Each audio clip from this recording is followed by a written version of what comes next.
What if you could get a spacious single-person tent that would keep you dry in storms, be loaded with convenient features, while at the same time being super simple to set up and operate, and all at 1 pound of weight?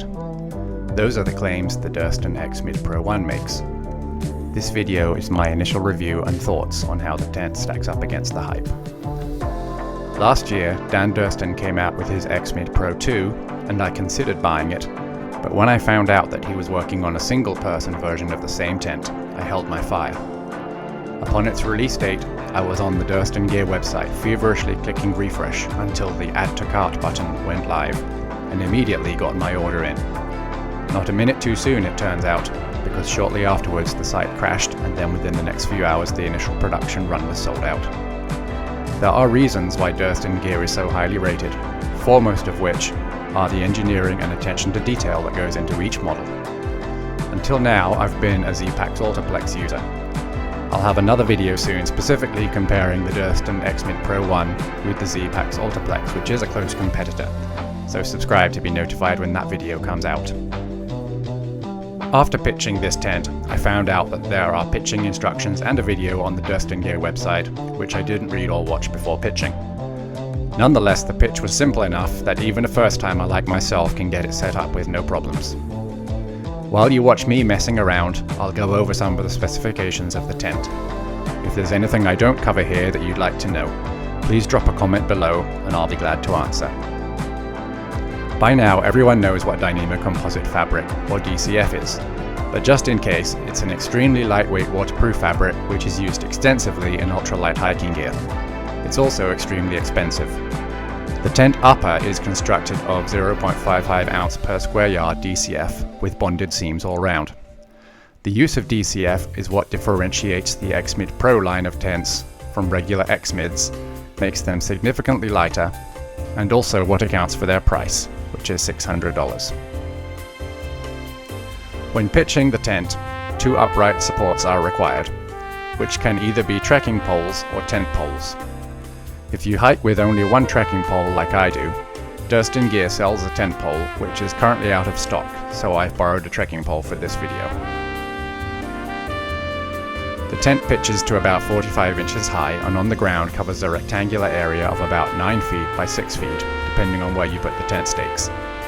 Speaking of tent stakes, 4 are required, although there are attachment points for up to 12 if you're really worried about blowing away. I always carry a spare tent stake, so that would be 5 for me, and in total the tent, stuff sack and 5 stakes come out at exactly 19 ounces. The tent by itself weighs 16.5 ounces.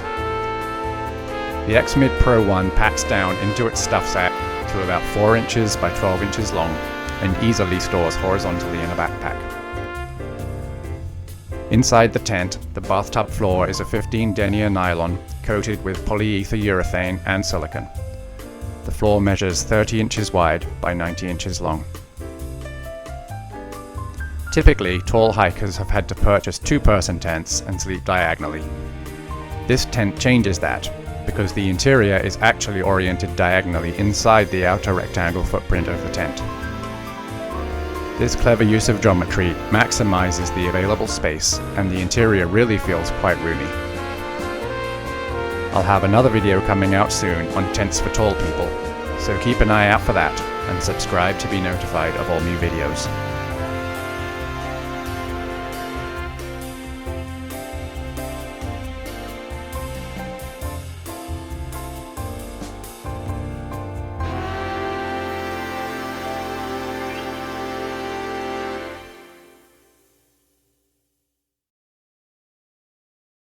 You want to be in video? You know you want to be in video. This is Hero. He likes being in videos. Good boy. Okay, let's do a review. Oh, you're trying to sit down right where I am. Okay. Now that we've got the tent pitched, we can have a look at some of the more detailed features. First of all, the tent only requires 4 stakes to set up. I've used 5 here in order to stake out one of the vestibules, and with that stake in place, the vestibules can be opened with a single hand, whereas if you only use the 4 mandatory stakes, you'll have to use 2 hands to open this zipper here. As we look on up, you find here at the peaks one of the main selling points of this tent, a key feature, which is the vents in the roof. And they have a little extender in here which holds these out, and so as you breathe, the condensation vents out of the top, and that means that the tent can really be staked quite low to the ground and still doesn't suffer as badly from the condensation that many single wall tents suffer from, because your breath and the vapor is escaping out of the top. And in a serious storm situation, you can just tuck that back inside and close the Velcro for complete storm worthiness. It has been lashing with rain here all morning, and there hasn't been any rain that's got underneath here. It's completely dry inside, no backsplash, because I was able to pitch it close to the ground. This tent also has additional guy out points all around, so if you want additional tent stakes, you can add some of the static line that comes with the tent and stake it out in additional points. And there's also guy out points at different areas around it, up on the peaks and on the sides, so that you can stake it out in seriously stormy weather in many more points than just the basic 4, which are mandatory. One of the very exciting design details of that tent is that little dot there, which may not look like much, but is actually a magnet. And that enables the tent door to be opened and held open with just one hand. It's easier with 2 hands, but even with 1 hand, you can reach around, pull out the little flap, and the magnet holds the tent door open with a very satisfying click sound.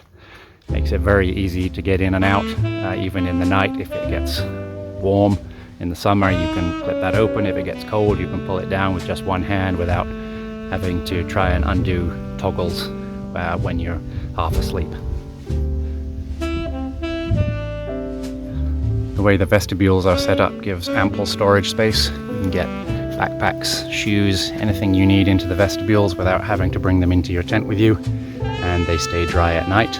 And the way the tent poles are set up, they don't block the door, and so consequently you can lean things against the tent poles and they don't block your entry or exit.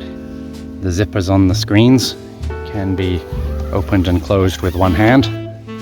Again, just a very nice design detail, making it easy to get in and out of the tent.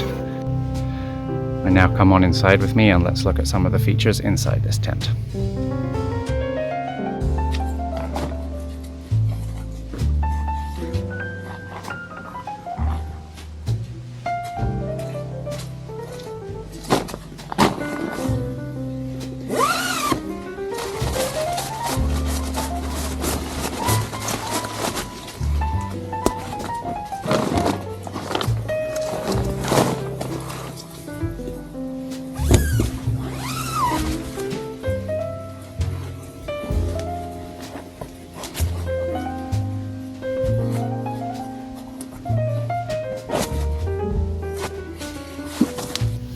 Welcome inside.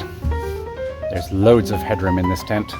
I'm an even 6 foot and I've got an easy 5 or 6 inches above my head everywhere, sitting straight up. Could change inside this tent with no problem and move around, and in the worst case scenario, pass a stormy day in here if I really needed to be undercover somewhere. You can see the big vestibule on the other side, so that it doesn't matter which way the tent is set up. You can get in and out either side. This is the Thermarest Uberlight Large, which is 77 inches long, 25 inches wide, and you can see that I easily have 6 inches of space at the top and 6 inches of space at the bottom, and space on either side as well. Lots of space. There's little pieces of shock cord here to tie up the screens. I would have preferred a tiny little toggle there, something that I could do up with 1 hand, but just a minor gripe. The vents for condensation are accessible from the inside as well as from the outside. There's pockets on both sides, useful for stuff that you need inside the tent but don't want rolling around on the floor. They're quite a ways off the floor, and I kind of would have wished they were a little bit lower so that I could reach them in the night without having to sit up, but I understand that that would have made this pocket more material and probably saggier, having to extend across a greater width lower down. So final thoughts. This tent is definitely a terrific piece of engineering, and it will be my tent of choice going forwards. I'll have it out on the trail in a couple of weeks and I'll do a follow-up review from there. If you can get a hold of it, you should definitely consider it. If you're a one-person solo hiker, you won't find a better tent than this, the Durston X-Mid Pro 1. If you found this content useful or interesting at all, then please consider liking and subscribing, and I'll do my best to keep putting out more content.